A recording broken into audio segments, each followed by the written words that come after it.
ഹൂസ്റ്റണിലെ മലയാളി സുഹൃത്തുക്കൾക്ക് എൻ്റെ ഹൃദയം നിറഞ്ഞ ആശംസകൾ. ഞാൻ ഇവിടെ ഇന്ത്യ അമേരിക്കൻ ഫെസ്റ്റിൻ്റെ പരിപാടി പങ്കെടുക്കാൻ വേണ്ടി വന്നതാണ്. ഇത് എൻ്റെ 5ാമത്തെ വിസിറ്റാണ് ഹൂസ്റ്റണിലേക്കെന്ന് ഞാൻ കരുതുന്നു. അത്രമാത്രം ഹൂസ്റ്റണുമായും ഹൂസ്റ്റണിലെ ടെക്സാസിലുള്ള മലയാളികളുമായും അടുത്ത ബന്ധം എനിക്കുണ്ട്. എന്നോടൊപ്പം പഠിച്ചവർ, എന്നോടൊപ്പം പ്രവർത്തിച്ചവർ, രാഷ്ട്രീയത്തിൽ വിവിധ മേഖലകളിൽ ഉണ്ടായിരുന്ന ആളുകൾ, അവരെല്ലാം ഇന്ന് ഇവിടെ വന്ന് ജീവിതം കണ്ടെത്തി മുന്നോട്ട് പോകുന്നവരാണ്. അവരെല്ലാം കാണാൻ കഴിയുന്ന ഒരു സൗഭാഗ്യമാണ്. പഴയ കാര്യങ്ങൾ അയവിറക്കാൻ കഴിയുന്നത് ഏറ്റവും ജീവിതത്തിലെ സന്തോഷകരമായ നിമിഷങ്ങളാണ്.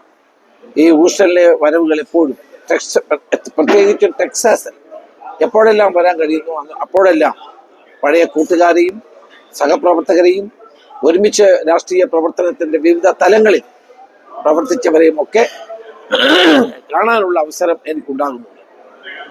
ഇത്തവണയും ജെയിംസ് കൂടൽ നടത്തിയ ഇൻഡോ അമേരിക്കൻ ഫെസ്റ്റിൽ പങ്കെടുക്കാനാണ് വന്നത്.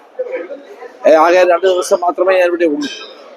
ഈ ചെറിയ കാലയളവിൽ തന്നെ എല്ലാവരെയും കാണാൻ കഴിഞ്ഞതിൽ സന്തോഷം രേഖപ്പെടുത്തുകയാണ്. നമുക്കറിയാം, ഇന്ന് രാജ്യം കടുത്ത വെല്ലുവിളികളെ നേരിടുന്ന കാലമാണ്. നരേന്ദ്രമോദി ഏകാധിപത്യത്തിന്റെ പ്രതിരൂപമായി മാറിക്കൊണ്ട് ജനാധിപത്യത്തെ അടിച്ചമർത്തുന്ന കാഴ്ച ഇന്ത്യയിൽ നമുക്ക് കാണാൻ കഴിയും. ആ ജനാധിപത്യത്തെ വീണ്ടെടുക്കാനുള്ള പോരാട്ടത്തിലാണ് ശ്രീ രാഹുൽ ഗാന്ധിയും കോൺഗ്രസും മുന്നോട്ട് പോകുന്നത്. നിങ്ങൾ 7 കടല് കടന്ന് ഇവിടെ ജീവിതം കണ്ടെത്താൻ വന്നവരാണെങ്കിൽ നിങ്ങളുടെ പിന്തുണ ഈ കാര്യത്തിൽ ഞാൻ അഭ്യർത്ഥിക്കുക.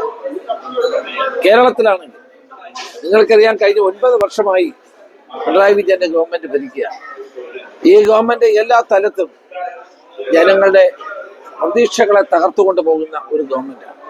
തുടർഭരണം വിനാശമാണ് എന്ന് തെളിയിക്കപ്പെട്ടിരിക്കുന്നു.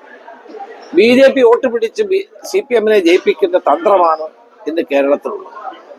വാസ്തവത്തിൽ UDF-ഉം LDF-ഉം തമ്മിൽ വ്യത്യാസം 1% പക്ഷെ ഇടയ്ക്ക് BJP കടന്നു കയറി വോട്ടുകൾ പിടിച്ചു മാറ്റി CPM-നെ സഹായിക്കുന്നത് കൊണ്ടാണ് തുടർഭരണം ഉണ്ടായത്.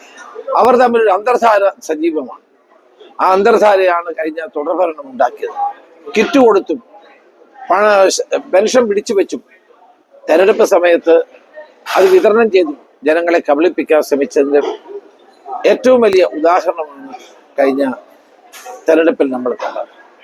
തീർച്ചയായും ഇത്തവണത്തെ തെരഞ്ഞെടുപ്പിലൂടെ അത് മാറണം.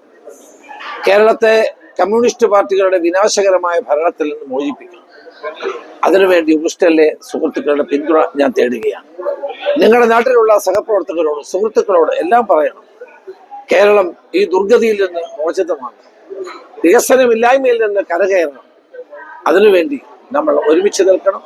ഹൂസ്റ്റണിലെ സഹപ്രവർത്തകർ വരുന്ന തെരഞ്ഞെടുപ്പിൽ UDF-നെ സഹായിക്കാൻ മുന്നോട്ട് വരണമെന്ന് അഭ്യർത്ഥിച്ചുകൊണ്ട് നിങ്ങളോട് സംസാരിക്കാൻ അവസരം നൽകിയതിന് ഈ YouTube ചാനലിന് നന്ദി പറയുന്നു. നമസ്കാരം. ജയ് ഹിന്ദ്.